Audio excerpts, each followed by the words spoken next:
আল্লাহর এক দরবেশ বান্দা এক বট গাছের নিচে বিশ্রাম করতেছিলেন আর সূরা মুলক পড়তেছিলেন। এই আয়াতের কাছে এসেছেন, হাল তারা মিন ফুতুর, দেখতে পাও কোনো ভুল? শুয়ে শুয়ে বলতেছে, আল্লাহ তোমার সৃষ্টি জগতে তো ভুল ধরার কোনো উপায় নাই, কেউ ধরতে পারবে না, তবে আমার চোখে একটা জিনিস বেমানান মনে হয়। ভুল ধরতে কারো ক্ষমতা নেই, একটা জিনিস আমার কাছে বেমানান লাগে। একা একা বলতেছে, সেটা হলো এই, তুমি তাল গাছ বানাইছো যেমন তালও সেই রকম বড়, বেল গাছ যেমন বেলও বড়, নারকেল গাছ যেমন নারকেলটাও বড়, কিন্তু এত বড় বিরাট বট গাছ, ফল একেবারে এতটুকু এতটুকু, এইটা একটু বেমানান লাগতেছে। এই চিন্তা করতেছে দরবেশ সাহেব, হঠাৎ করে একটু বাতাস এসে গাছের ডাল আন্দোলিত হয়েছে, একটা আধা পাকা বটের ফল অনেক উঁচু থেকে ছিঁড়ে এসে দরবেশের নাকের উপরে পড়ছে, নাকটা জ্বলে উঠছে। দরবেশ সাহেব বলছে, আস্তাগফিরুল্লাহ, আল্লাহ এটা তো ফল না, এটা আমার চিন্তার জবাব।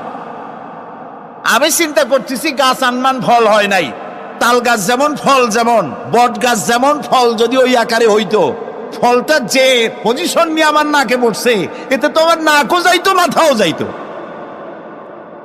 সুতরাং আল্লাহ রাব্বুল আলামিন তার সৃষ্টি জগৎকে আপন কুদরত দিয়ে সুন্দর করে সৃষ্টি করেছেন। ভাগ্যবান তারা যে আল্লাহকে স্বীকার করে 5 ওয়াক্ত নামাজে আল্লাহকে সেজদা দেয়, সুবহানাল্লাহ। আর শিক্ষক নামের, শিক্ষিত নামের কলঙ্ক ওই সব মুসলমান যারা মুসলমানের ঘরে জন্মগ্রহণ করে নিজেকে নাস্তিক বলে পরিচয় দেয়, নিজেকে যারা বামপন্থী বলে পরিচয় দেয়। মুসলমান তা আবার বামপন্থী, আস্তাগফিরুল্লাহ। কোরআনে কারিমে আল্লাহ তাআলা বলেছেন, আসহাবুল ইয়ামিন আসহাবুশ শিমাল, ডানপন্থী আর বামপন্থী। রাসূলুল্লাহ বলেছেন, বাম হাতে খায় শয়তান, তোমরা বাম হাতে খাবা না। বাম দিকের কামটাই শয়তানের, বাম দিকে কাম কার? জোরে বলেন। এই জন্য রাস্তা দিয়ে হাঁটবেন, ডান দিক দিয়ে হাঁটেন, কিছু খাইবেন ডান দিক দিয়ে খান, কিছু শুরু করবেন ডান দিক দিয়ে করেন। মুসলমানের কাজ সব ডান, ডানপন্থীদের নেতা পয়গম্বরেরা সব ডানপন্থীদের নেতৃত্ব দিয়ে আল্লাহ রাব্বুল আলামিন কিয়ামতের দিন ডানপন্থীদের নিয়ে আল্লাহর নবীরা জান্নাতে চলে যাবেন। আর বামপন্থীদের নেতা শয়তান, বামপন্থীদেরকে শয়তানের নেতৃত্ব দিয়ে সবগুলিকে জাহান্নামে নিয়ে যাবে। এই জন্য দেখবেন বামপন্থীদের যত নেতা আছে, একটা নেতাও মসজিদে যায় না, নামাজ পড়ে না। প্রিয় ভাই, সব কপাল পোড়া না হলে কোন মুসলমানের সন্তান বামপন্থী আন্দোলন করতে পারে না। হতভাগ্য, নিকৃষ্ট, জঘন্য। আল্লাহ এদেরকে হেদায়েত করুন, বলেন আমিন। জোরে বলেন আমিন। ওরা নামাজে নাই, রোজায় নাই, আল্লাহ নাই, রসুলে নাই, পরকালে নাই, মক্কায় নাই, মদিনায় নাই, ঠিক কিনা? আল্লাহ হেদায়েত নসিব করুন, বলেন আমিন। তাহলে 3টি পুঁজির কথা বলেছিলাম, তার মধ্যে প্রথম পুঁজি হলো আল্লাহর কি বিশ্বাস করতে দেখি? অস্তিত্বকে বিশ্বাস করা। এই অস্তিত্বের উপরে আমি আর আলোচনা করতে চাই না। আমরা বিশ্বাস করি আল্লাহ আছেন, ঠিক না? আচ্ছা, এবার প্রশ্ন করি, আল্লাহ আছেন, কোথায় আছেন? আচ্ছা, বুঝতে পারছি আপনাদের মধ্যে ইখতিলাফ হয়ে গেছে। কেউ বলছেন সব জায়গায়, কেউ বলছেন আরশে, কেউ বলছেন আকাশে। আর যারা বেশি বুদ্ধিমান তারা কোনো জবাব দেন নাই, চিন্তা করছেন কোনটা কইয়ে কোন জ্বালায় পড়ি।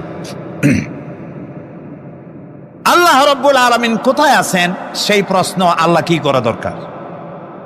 আল্লাহ আপনি কোথায় আছেন, এই প্রশ্ন আমরা করার আগে আল্লাহ রাব্বুল আলামিন কোরআনে কারীমের মধ্যে জবাব দিয়ে দিয়েছেন, আর রাহমানু আলাল আরশিস ইসতাওয়া।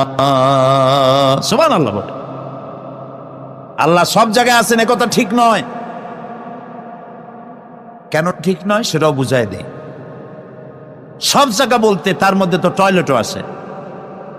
সব জায়গা বলতে আরো বহুত খারাপ জায়গা আছে, আমি সে জায়গাগুলির নাম নিলাম না। তাহলে আল্লাহ কি সেসব জায়গা আছেন? বলেন নাউজুবিল্লাহ। আল্লাহ নিজেই বলছেন আল্লাহ আছেন আরশে ইসতাওয়া। আল্লাহ আছেন কোথায়? আরশে। আল্লাহ যে আরশে আছে সেই জন্যই তো মানুষেরা হাত উঁচু করে আল্লাহর কাছে, এরকম বলে যে উপরওয়ালা, বলে না, না নিচুওয়ালা বলে, সব জায়গাওয়ালা এরকম বলে, উপরওয়ালা বলে। আল্লাহ আছেন আরশে। কিন্তু প্রত্যেক রাতে তিনি প্রথম আকাশে আসেন। সুবহানাল্লাহ, বান্দাদেরকে ডাকার জন্য আসেন। আল্লাহ সর্বত্র জ্ঞান রাখেন, তার ইলমের মধ্যে এক চুল পরিমাণ জায়গা আকাশেও নাই, জমিনেও নাই যে আল্লাহ রাব্বুল আলামিন ওই জায়গাটুকুন সম্পর্কে তাৎক্ষণিকভাবে অবহিত নন। এমন এক চুল পরিমাণ জায়গা আকাশেও নাই, জমিনেও। এটাই হলো আল্লাহ সব জায়গার জ্ঞান, তার ইলমের মধ্যে সব তিনি জানেন। এ কথা একটি ছোট্ট আয়াতের মধ্যে এভাবে বলা হয়েছে, وَيَعْلَمُ مَا فِي الْبَرِّ وَالْبَحْرِ وَمَا تَسْقُطُ مِنْ وَرَقَةٍ إِلَّا يَعْلَمُهَا। এই পৃথিবীতে জমিনের ভিতরে কি হয়, সমুদ্রের অতল তলদেশে কি হয়, সব আমি জানি।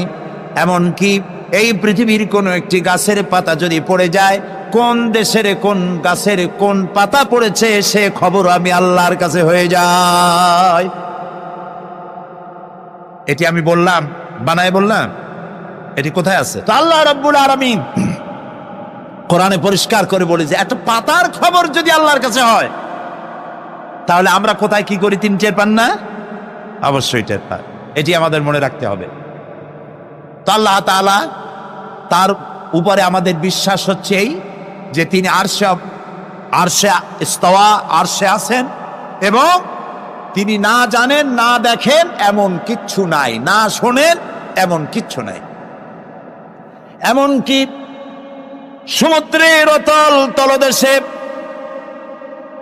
ছোট্ট পাথরের ভিতরেও যদি একটি পোকা যদি পালায়ে থাকে, এমন পোকা যা মাইক্রোস্কোপ যন্ত্র ছাড়া দেখা যায় না, এমন একটি পোকা আটলান্টিক বা প্রশান্ত মহাসাগরের অতল তলদেশে থেকে যদি ক্ষুধার যন্ত্রণায় চিৎকার মারে, কেউ শোনে না। আরশের মালিক আল্লাহ রাব্বুল আলামিন বলেন আমি শুনতে পাই।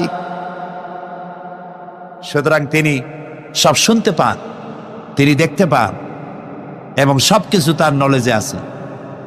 এ হচ্ছে আল্লাহর অস্তিত্বে বিশ্বাস। 2 নম্বরে আল্লাহর সিফাতে বিশ্বাস। 2 নম্বরে কি বলেন? সিফাত মানে কি? গুণ। বলেন কি? গুণাবলীতে বিশ্বাস। আল্লাহর নাম আল্লাহ, বলেন তো? আল্লাহ নয়, কিন্তু আল্লাহ হচ্ছে অশুদ্ধ, শুদ্ধ হচ্ছে আল্লাহ। বলার সময় মুখটা গোল হয়ে যাবে। বলেন তো, সবাই উচ্চারণ করেন আল্লাহ, আবার বলেন আল্লাহ, আবার বলেন আল্লাহ। সুবহানাল্লাহ, কি মধুর নাম, কি মজার নাম। কোন বান্দা যদি অন্তরের অন্তঃস্থল থেকে একবার যদি বলে আল্লাহ, আল্লাহ রাব্বুল আলামিন 70 বার সাড়া দিয়ে জিজ্ঞেস করেন বান্দা কি চাও, আমি শুনছি। আল্লাহ হচ্ছে ইসমে জাত, আর সিফাতি নাম হচ্ছে বাকি 98টা নাম। মোট ওয়ালাহুল আসমাউ হুসনা, আল্লাহ তাআলা রয়েছে পবিত্র নাম, অনেক নাম, 99টা নাম। কয়টা নাম? আল্লাহ হচ্ছে ইসমে জাত। এই যে আমরা অনেক সময় খোদা বলি, খোদার কসম, খোদার কিরা,